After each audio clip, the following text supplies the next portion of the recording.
recorded live during a video crowdcast.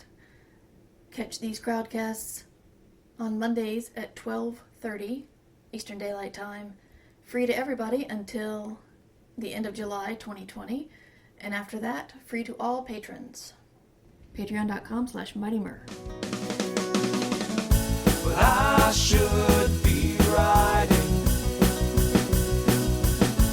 I should be working on my craft. I should be riding. I should be submitting my next draft. But I'm sitting home watching Doctor Who. Hello. We have one person here, and that's Todd. Hey, Todd. Guess what? I forgot mosquito repellent. That's going to be fun. But it is Monday again, and I'm here still in the gazebo. The sun is off me, which is good, but it is not cool out here. Feels like 94. What does that mean it is? Just realized it doesn't tell me the actual temperature. 70. Oh no, 85. Yes, I'm doing the weather report. It's still summer. It's still COVID. It's still plague times. There are lots of people who apparently forgot that there was a plague, and suddenly the ICUs are filling up again. So I'll beg you, please, wear your mask, stay socially distant. It sucks. Trust me. We had some friends drop by the other day who wanted to bring our daughter a graduation present.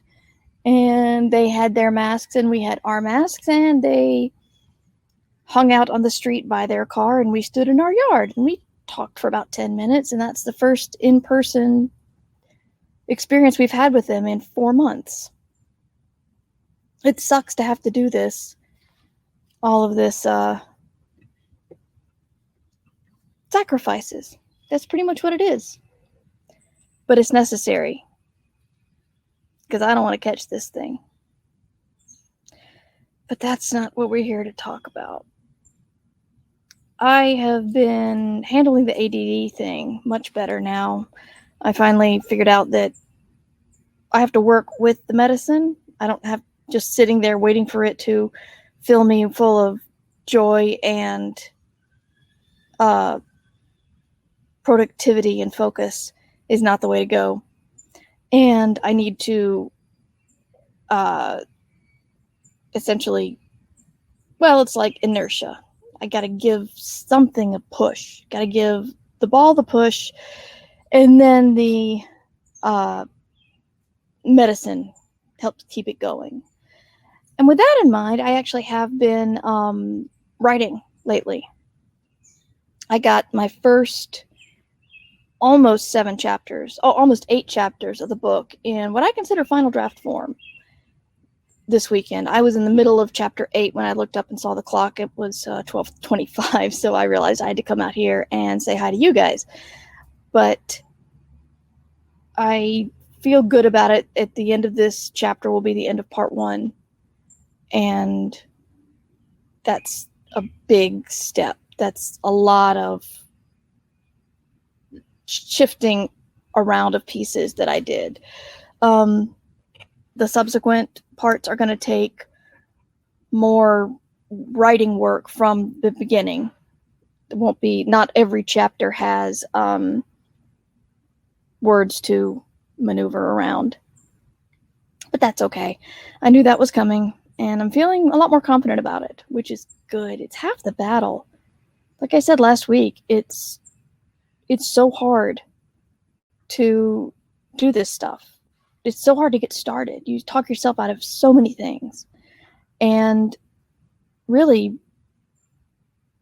you just need to show up and trust that once you show up, things can actually start happening. That's what I keep telling myself when I'm running, even when I'm stupid enough to run at 11 o'clock in the morning. Running at 11 o'clock in the morning in North Carolina in July, not recommended. But I just tell myself, getting there was the hard part. Now I know what to do.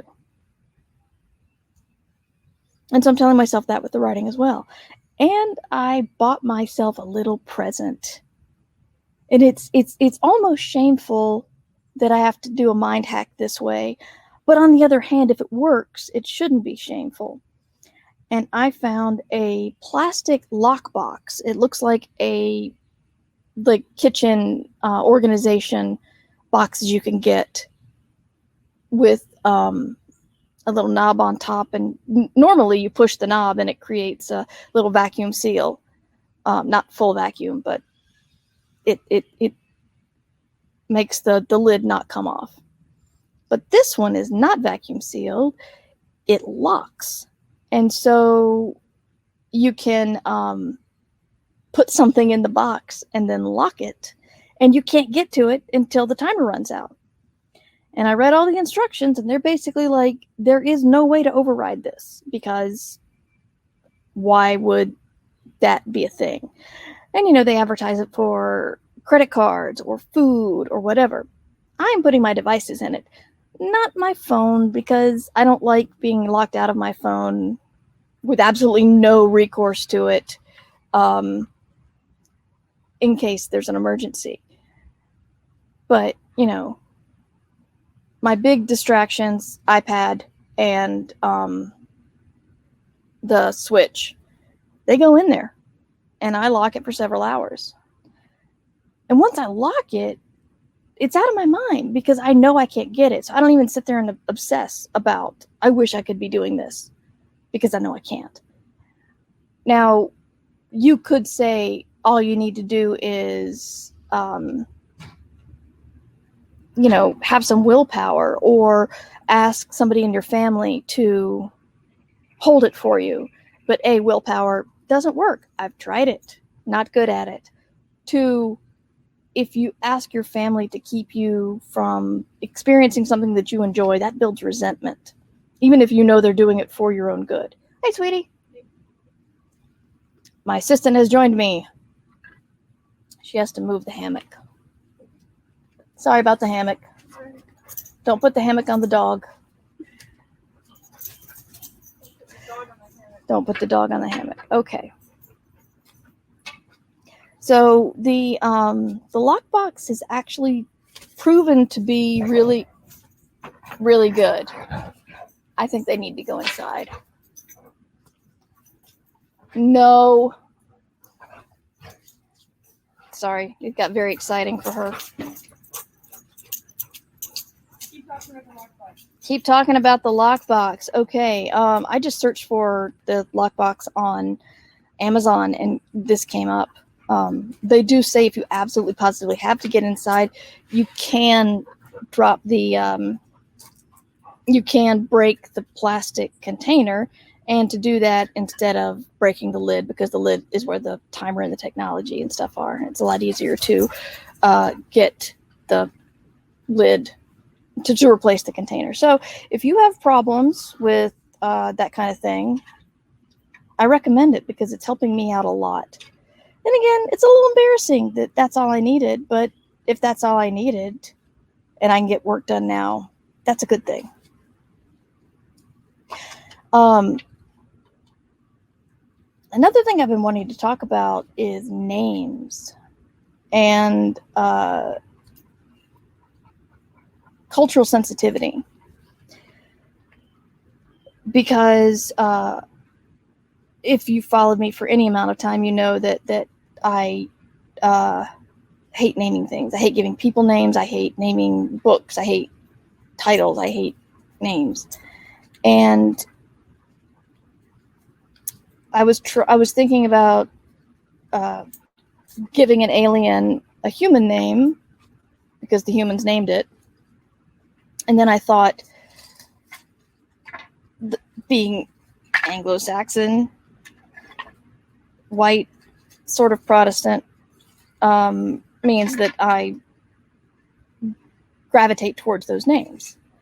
And I realized, well, that's stupidly white-centric of me.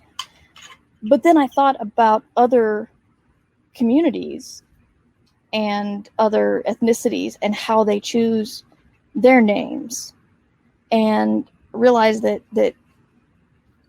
names mean something in a lot of cultures. They're not just, here's a pretty thing to call my daughter. You know, a lot of times names will reflect your father's family or your mother's family, or where you're from, or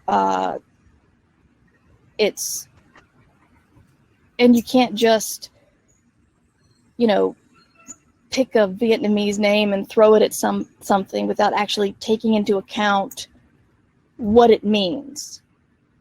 And kind of been really trying to focus on that and make it, just be aware of it, because I like coming up with fake names even less than I like giving books titles. So it's a big challenge, but I'm either going to have to do that or pay attention to other cultures and how they use names before I just throw a name out willy-nilly. Willy-nilly, that's a good name. Man, you guys are quiet today. It's, I think the trash is here. I don't know if you guys can hear that. But yeah, the name thing has been on my mind. Trying not to be so white-centric has been on my mind. And, yeah, I don't know. I've just been writing and worrying about names, and I gave the first hunk of my book to family and a trusted friend, and initial responses are good. So, and I don't think they're just blowing smoke. Are you just blowing smoke? No. No. Okay. Although I'm sure if she were, she would not admit it to me while we're recording. Tell him who named your main character. The name of my main character? Tell him who named your main character. Who named my main character? I thought I did. It was me. It was you? Yeah, I gave the name. You gave me the name Mallory? Yeah. Oh. Because it means bad luck. Oh. Well, I have apparently completely forgotten that my daughter named my main character, which is Mallory, because it means bad luck. Thank you, dear. Mm-hmm. Just showing off. Just showing off, yes. And, yeah, it's, oh boy. Does anybody have any thoughts or questions? How is your writing going? How is your pandemic going? I hope everybody's having some fun, tiny bit of fun this summer, tiny bit of safe fun this summer. It's hard to do all that. Yeah, we're playing a lot of Animal Crossing. If we can't go to the beach, we can at least pretend to be little people with animal friends and swim around diving for mantis shrimp and scallops. And every time you catch a scallop, a red otter, I think he's an otter, he shows up and tells you he wants your scallop. And if you give it to him, he'll start sounding like a stoned hippie who has some wisdom to give you. And then he'll swim away. And usually he'll give you a gift. Hi, Todd. Hi, Justin. Keep having trouble staying consistent. I tend to write for a day or two, and then I miss like a week. That's tough. Yeah, I've dealt with that. And I was joking with my husband today that whenever I think about the length of this pandemic, or the length of a book, any large thing you have to experience, I get overwhelmed, or I get sad or something. And I realized from the very beginning of lockdown that I was not going to think it's going to be like this forever or whatever. I would think, I just have to get through today. And so when it comes to writing, I don't need to worry about what I did or didn't do yesterday. And I don't need to worry about how much I'm going to get done tomorrow. I just got to get a little bit done today. And like I said earlier, the tough part is showing up. If you manage to sit down and write 100 words, great. set that as your goal. I'm going to write 100 words. And if you feel good, you can keep going. And if you don't feel good, 100 words really isn't that much.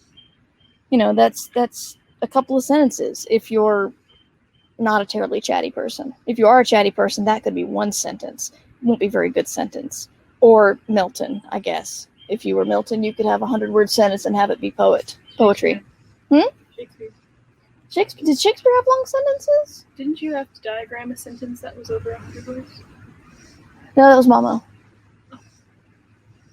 I don't know if I've diagrammed sentences in the last 30 years. Now I feel old. I'm also discovering that I worked on my Twitch channel this weekend, and I think they need to go inside. Sorry. Dogs are getting rambunctious. Sorry, I was working on my Twitch channel, and there was so much to learn. It's very, very complicated. And yeah, I can set up a stream and do the stream, but then I look at my friends and look at the streamers I follow, and they have overlays, and they have countdowns, and they have art, and they have special emojis that you can buy if you're a subscriber, and they have a way of subscribing, which is monetary. Following is watching them without paying for it. Subscribing is watching them and paying for it. And I just felt so old because I've been on the internet since the mid-90s, and it's taken me. I didn't expect to age out of technology, and I got kind of cranky because a lot of things people do on Twitch is stream gameplay. And when you start a new game, usually, if you start a complex game, you'll learn how to make one thing. You'll learn how to harvest one thing. And as the game gets more complex, it'll give you things as it goes. You don't have the ability to fish and mine and plant every single thing and get married in Stardew Valley on day one. That slowly becomes available to you. And you'd think that if Twitch is associated with gaming, that they would do that. It's like you can unlock this next level of understanding and complexity once you stream for 3 hours or something. But no, they just throw it all at you. So that's disappointing. But I am trying. I did do a semi-successful stream on Saturday night. I need to come up with a schedule, but I need to come up with a schedule for podcasting too. So this crowdcast is the only thing that I'm able to stick to at a certain time on a certain day.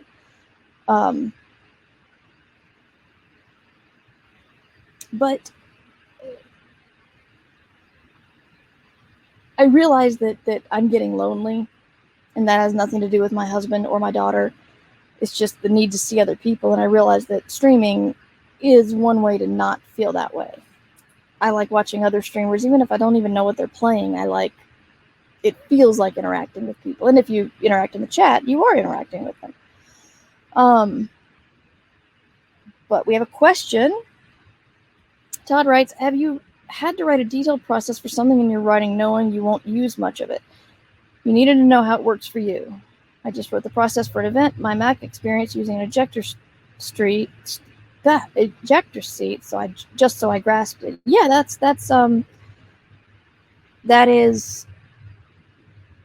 it's common. Some people like to write huge details as if to show off all the stuff they did, all the research they did. And you don't have it's frustrating when you do all the research and you don't get to show off. because it's a lot of work and you want people to appreciate the work you did. The thing is that if you understand the caliber of a bullet, or rather, no, sorry, if you don't understand the caliber of a bullet and you say this gun shot this caliber, and you don't do even a little research, someone's going to call you on it, especially with regards to guns or other weaponry.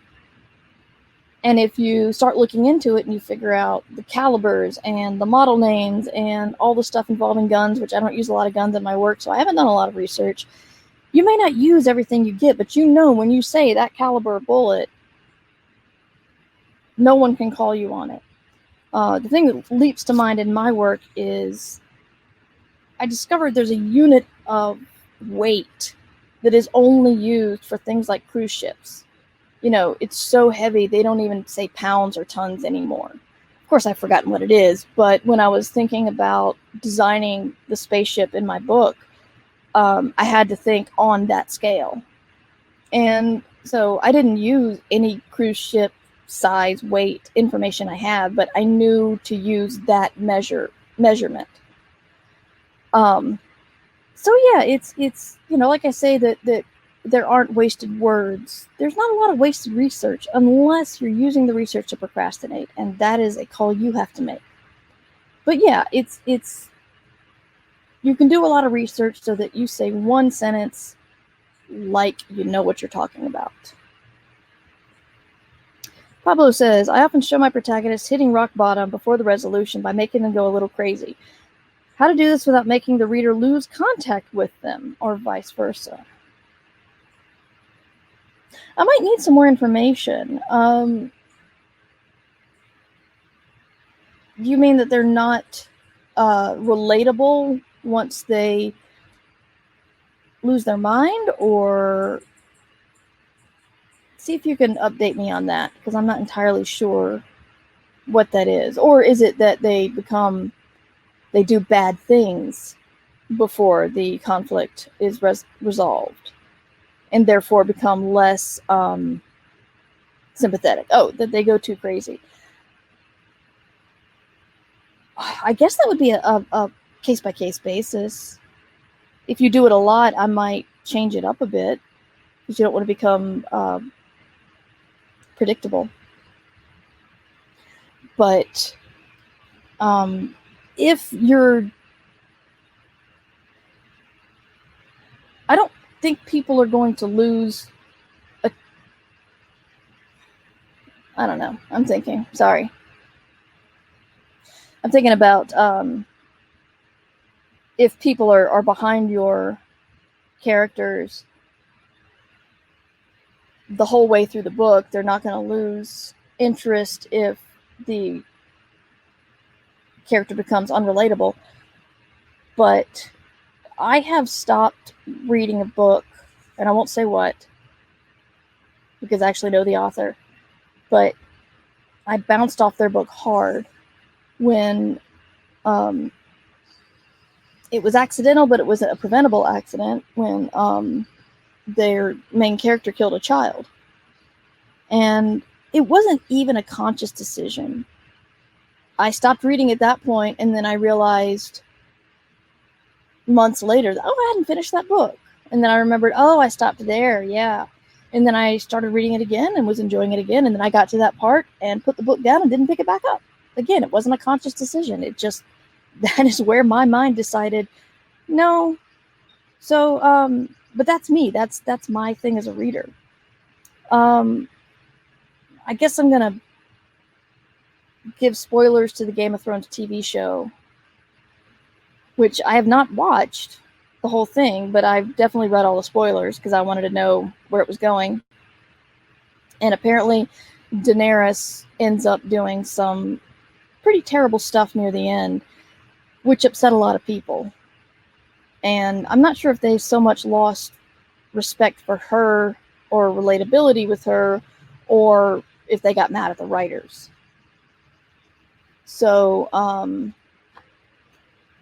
yeah, I don't know. It's something to watch out for. I think it's something you would need to make a it's a case-by-case thing, I think. I'm not sure, but I hope that helps a little bit. Sorry, I don't think I'm helping. But it's something that, I'd ask a beta reader or anybody in a workshop, if you're workshopping, how they felt about when your character hit rock bottom. I mean, characters often, when they get to that level, they become, they start to alienate the other characters around them in that classic sort of, they're going to need to handle the darkest part of the conflict on their own. That's a very Western way of looking at the conflict, but, Harry loses both Hermione and Ron at the end of Harry Potter, and, well, book 1 anyway. And, they get him to a certain level, but he has to do the end alone. Or people who purposely alienate their friends because they're angry, or they don't want to get them hurt, or they want to push them away, or they, I think that's a way that's a common usage. So I don't know. I guess, how to make an understandable kind of craziness. Yeah, it's complicated. Well, if you're talking about actual mental illness, then I would do some research into how people act with that.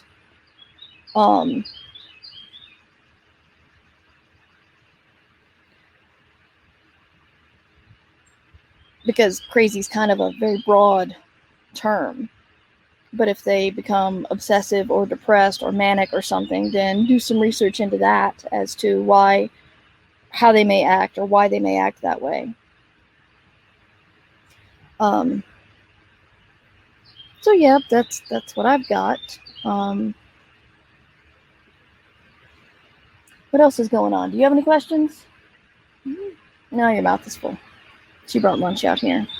Thanks. Thank you for saying that, Pablo. I'm glad. I hope that I helped out a little bit. I don't feel like I did, but that's a really hard thing to say without knowing more specifics. So I'd say keep working on it and show it to somebody and see if they can give you some more opinions. Make sure the third act break does make sense, though. Make sure the third act break makes sense. Tell me more. Like, I know a criticism for a lot of, simplified movies with that third act structure. Oh, don't look at me. No, I'm not pointing it at you. I'm getting you closer to the microphone. Oh, thank you. I know a lot of criticism for some simplified movies with 3-act structure is that the third act main character fights with their friends and sends them away doesn't make much sense. Right. To what's been established. Sure. But you have more time to build that up in a book. Yes. Yeah, you need to have. I hate continuing to use Harry Potter because J.K. Rowling is not a very likable person right now, but it's something I'm pretty sure most everybody's read or at least knows the plot of. But she establishes Hermione's overachiever characteristic and Ron's jealousy and I guess overachiever, although he's kind of a slouch, but he really wants to be better than his brothers.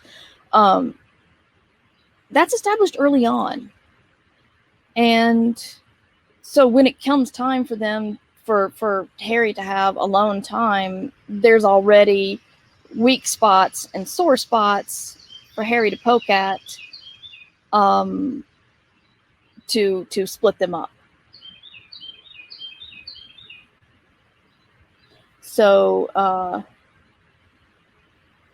although in book 4, I didn't buy his friends. I didn't buy Ron giving up on him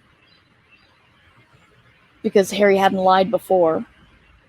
And suddenly Ron is convinced that he lied to get in the Triwizard Cup. That felt like a fabrication of alienating Harry. But, it has both good examples and bad examples. Yes. Yeah, you got to earn your conflicts, which is something I try to do. I'm trying to introduce more.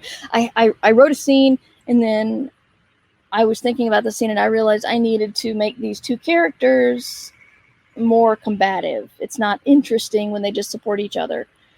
And so I made a plan, and now I'm writing it again, and they're being nice to each other again. And rather, it's leading up to that, and I have to remember that there's conflict there.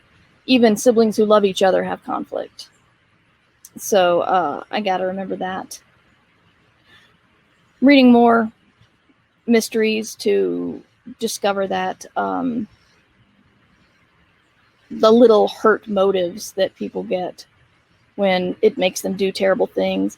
One really interesting thing about Agatha Christie is there almost everybody has a secret, which is why they act all shifty and stuff. But the secret for 95% of them doesn't have anything to do with the murder. Like in Death on the Nile, which I'm rereading right now, a woman is acting all cagey and throwing stuff into the Nile because her mother's an alcoholic. And when she finds her secret booze stash, she just throws it into the river, which is littering, but we can deal with that later. And another person is trying to protect their kleptomaniac aunt, or rather let her aunt do her thing and then go back in and go through her stuff and try to return the things. But you got to be secretive when you do that. What was that called? What? Stick pocketing? Yes. Stick Pocketing, yes. Which is putting something back into somebody's pocket without them knowing. So I'm having to remember that there are all sorts of reasons for people to be angry or secretive that don't have to do with murder. Saying that out loud makes it sound like that's freaking obvious, but when you're writing a murder mystery, it kind of becomes the thing. It's like, okay, there's death, and we're gonna deal with the death and the people who are the death, people who cause the death, and the people who experience the death and death. But yeah, there's a lot of nuances that I'm dealing with. You all right? Okay. So those were two questions we had. Does anybody else have anything? Sure. Devo Spice is here. Hey, Devo. Haven't talked to him in a while. Are you having trouble with creativity during the lockdown and COVID and all that? Because I am. And only recently I've been able to get back on top. If I ever figure out Twitch, let you know. I will. I actually have some friends who've promised to help me out tomorrow, so I'll get in touch if I figure it out. I was about to ask if you were a Mac person, and then I remembered that song you wrote, and so I assume you are, which is what I'm dealing with. It's a little harder on the Mac than on the PC, but I'm a Linux box. Sorry, now my daughter is quoting the song. Good days and some bad days creatively. Yeah, I guess that's all of us. Still resent those people who were so good at doing it, but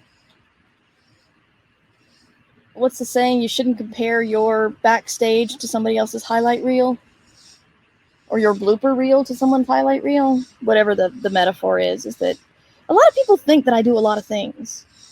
And while I do a large number of projects, I never do them all at once.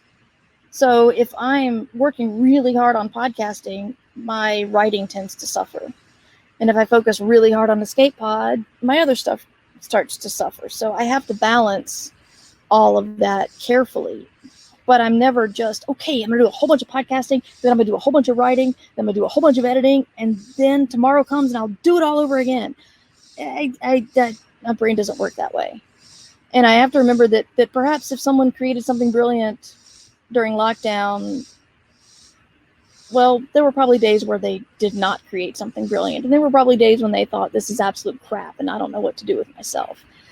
So And, you know, reminding myself that comparing myself with anybody else is a bad idea. Struggle with just starting, Todd. Well, remember what I said earlier. Promise yourself you're going to write 100 words, because the hardest thing for me anyway is sitting down and actually writing. You can sit down in front of the computer and then you can waste a lot of time and the internet and Twitter and stuff. See, if I can get going, I'm okay. Yeah. The fact that Twitter tends to completely make me completely obsessed these days or depress me means that I've just been staying further and further away from it. If you saw the Crowdcast alerts on Twitter this weekend, that is my awesome assistant writing the stuff, promising that I'm like ice cream, except I don't end up on your shoes, and that you guys should support my Patreon to let me buy fountain pens and stuff like that. She knows me too well. But yeah, it's I realize I don't spend too much time on there anyway these days, because it tends to kind of bring me down, or it tends to make me doom scroll for a long time. I have friends who've unfollowed a lot of people who tend to tweet stuff that stress them out. And it's not even a case of not liking the person anymore, just choosing to remove those stresses from their life. But I don't know if I have the courage to do that, because I have unfollowed people for a variety of reasons. And, you know, a question that you never want to hear the answer to, so you should probably think before you ask it, is, why did you unfollow me on Twitter? That's similar to, why won't you go out with me? There's no answer that's going to satisfy you.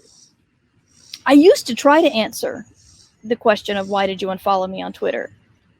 Honestly, that did not go well. So, Justin created a private Discord for friends to get off Twitter and Facebook some. That's a good idea. I do have some private chat rooms for small groups of people.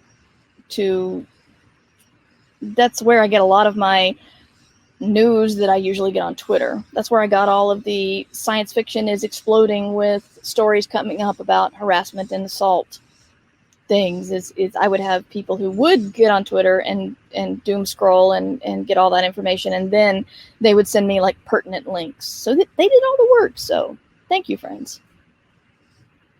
All the emotional work anyway. But yeah, sorry, Todd, I'm getting off topic. Starting is the hardest thing. And I've actually told myself that if I start, I've already won. And this is working for me with running, and it's working for me with writing, is that I've done the hard part. I've already won. It doesn't matter how fast I run. It doesn't matter how quickly I write. Word count does matter because I'm on deadline, but I don't stress about it as much as I do when I sit around and go, oh man, I'm not writing. Why am I not writing? Oh crap. All that stuff. So, yeah, I wish we could easily address the problem of, if you have written for as much time as you've stressed about the fact that you're not writing, you'd have so much more done. Because yeah, I do that a lot. But I'm better this past week. Also, I have my assistant actually getting on me to find out how much I'm getting done and how productive I'm being, and that's actually quite helpful. I don't know why you telling me how much you checking to make sure I'm writing doesn't make me resentful, but if I asked you to keep my devices from me, I think that would make me resentful. What do you think the difference is? Keeping something fun from you versus telling you something you already know. All right, when you put it that way, all right, fine. Yeah, the wasp, not happy. Not happy. Okay, it's gone. It's just a bee. It's black. Some bees are black. Not a honeybee. Not a honeybee. Okay. I'm not allergic. I'm just afraid. But I do have insects in my book. Those were fun. Now, see, that is one thing where I learned an awful lot about wasps. And I'm definitely not going to use all that I learned, but it's definitely helping me write these wasps aliens because I'm basing them on earth wasps. That's a really hard word to say, and I'm not going to say it again. But these insects, I did not know that when they stung you, they have like 2 stingers, one inside a sheath, so they sting you with the sheath, and the second one comes out and it's barbed. It's nasty. And they're able to sting you multiple times in a second. Also nasty. So they're terrifying. It's like when I went to the oral surgeon about getting my wisdom teeth out. I've had dental phobia my whole life. And I'm sure there's a more scientific word for that. But essentially what the oral surgeon told me was really, he validated every single fear I had. He reminded me that I was over 40 many times, like I would have forgotten, or that I could say, I'm sorry, sir, I'll go back to when I was 16 and this would have been easier on you. And told me all the things that could go wrong with the surgery. It's just dentophobia. Dentophobia? Oh, thank you. Dentophobia. And did not like him. And I told him, I'm like, you realize you are cementing my fear here. And he's like, I'm not going to lie to you. And I'm thinking, no, maybe do lie. I know, don't want a doctor to lie to me. I know. But yeah, I don't know. Maybe I do. Odontophobia. I don't even know if you're kidding or not. You put a smiley face with it. Did a painting about it in college. I have to ask, what was the painting? Because that's horrifying. Oh, when I was talking about not having the nerve to unfollow people willy-nilly on Twitter, I did unfollow a local writer for the sole reason that she responded to something I wrote. I don't even remember what it was, but she responded with a GIF, an animated GIF of someone opening their mouth really wide and a tarantula coming out. You can probably find it easily if you look for it. Do not draw that. But it's like, you put that in my tweet stream, answering a tweet of mine, and that's like creating the 2 things I don't like, teeth and spiders. Nope. I won't see any more of her tweets ever again. Nope. Oh, is this a link to it? Is this gonna freak me out? There's a link in the chat. I'm gonna look. Why don't I look? Right as you said that. Yeah. That's pretty much how I feel. Yeah, you nailed it. Well done. That's what's the thing in the background? Is that the dentist in the background with the abs? That dentist is ripped, man. Like the dentist from Little Shop of Horrors? Yes. Yeah. Sexy, scary, ripped dentist. And yeah, that's pretty much it. If you're watching, you can follow the link. If I ever get around to ripping this and putting it in the stream, as I always intend to do, I will try to remember, if that's okay, Tom, putting that in the show notes, because that's horrifying. Well done. Totally fine. It's on my website. Awesome. Thank you. So, are there any other questions or writing or any other AMA kind of things you want me to talk about? I got a little bit of time left before I have to go inside and hydrate, because dang, it's sticky out here. Although the shade is nice. This week I'm I feel like I'm letting other things slide, but I am trying to make writing my number one priority. And once I can cement that, I will get back on other things. Like I'm not practicing violin much, and I feel bad about it, but there's only so much I can do right now to develop good habits. It's like because of my migraines, I cut back a lot on alcohol, and my husband's like, next we use sugar. I'm like, one thing at a time. And I want to get back into recording regularly, want to get into streaming games regularly, trying to figure out how to, I want to talk to you about this later, Fiona, how to get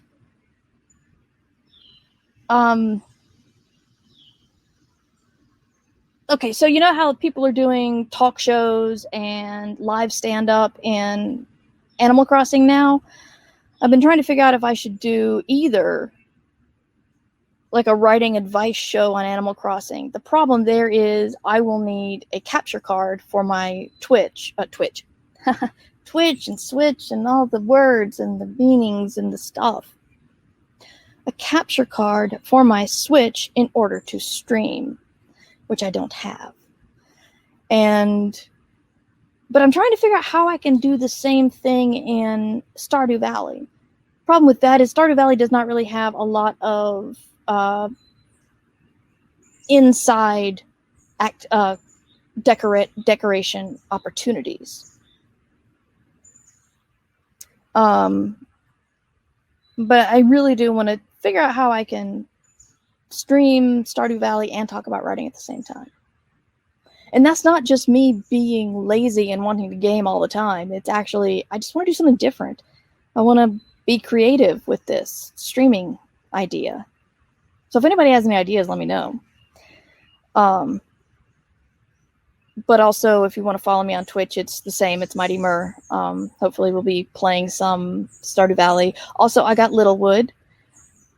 I got Graveyard Keeper, but I got that for the Switch as well instead of PC or Mac. Do I still play Overwatch? I don't really. Kind of lost my taste for it when they started fining their pro players for anti-China sentiment, and never really got back to it. I've got Stardew Valley and Animal Crossing and Graveyard Keeper and replaying Dragon Age Inquisition, and my husband's playing Horizon Zero Dawn, which I'm enjoying watching and may play after him. And I've got The Outer Worlds I want to play. And see, that's the thing. It's when people get so angry about a game doing something they don't like. It's like, there's plenty of other stuff to take up your time. Yeah, Overwatch was awesome. I loved it. I still have pictures of Lucio in my office. One of them she drew, which was awesome. Can I say awesome again? You want to drinking game every time I say awesome, you drink on a Monday, midday? I don't have any drinks. You don't have any drinks. You've already finished your juice. Okay. But so I kind of got out of the habit of playing Overwatch. You've wanted to start it back up again, right? Because you reconnect with some friends? Not as much. Not as much? Okay. So yeah, it's trying to take a stand, and then other things kind of took its place. The same thing with people telling me to separate the art from the artist. It's not just that I don't want to give money or read something by somebody who I find abhorrent. It's also, there's plenty of other stuff to do. It's not like there's a lack of books to read or games to play. There's so much awesome stuff out there. So if one thing doesn't appeal, then I'll move on to something else. Not that hard. Nice Stitch Diggers episode about booktubers. Thank you. Claire was very, very helpful, and I'm so happy that she got nominated for Best Fan Cast. By the way, Hugo voting is open. It's open for like 2 weeks, which is not a lot of time. So if you do have a supporting or attending quote unquote membership to Worldcon, don't forget to vote. Escape Pod is up for Best Semi-Pro Zine, in case you weren't aware. And if you enjoyed the booktuber discussion on Ditch Diggers, Claire Rousseau is up for Best Fan Cast. And gosh, what else? So many good novels this year. I have 2 favorites, but I don't want to show preference. But there's a lot of good stuff. So if you do have a membership, or if you can buy a supporting membership still, probably, if you want to vote in the Hugos. Haven't decided whether I'm going to be dressing up in fancy pajamas or dressing up in a fancy outfit for the Hugos. I thought it was going to be in the middle of the night, but actually they've made it most ideal for the U.S. East Coast, which makes me feel a little guilty, honestly, because my friends in Europe will be up in the middle of the night, and New Zealanders will be experiencing at 11 a.m., which is a weird time to have a award show. Anyway, so yeah, I don't know what I'm doing for it. I was hoping to get together with Ursula Vernon, who is local, but things are not moving forward as fast as we'd hoped they would in the terms of reopening, and we're trying to abide by the rules and not spread anything, or not catch anything and then spread it. So I'm afraid I'm going to be hanging out with people online all night. But so yeah, anything else people want to ask or mention? If not, I will start my closing. Thank you guys for watching. Thank you for keeping me company. It's always fun to do this, and it's even more fun with people here interacting with me, because I don't feel so lonely.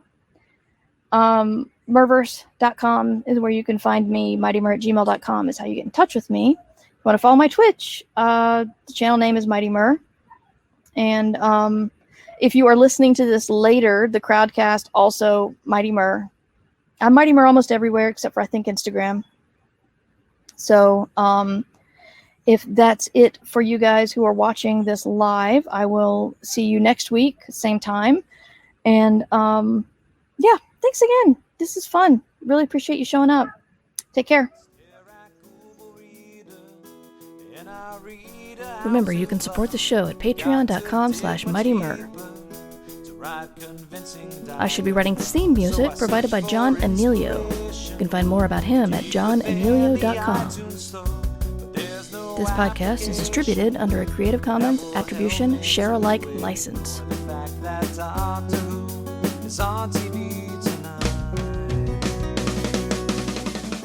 But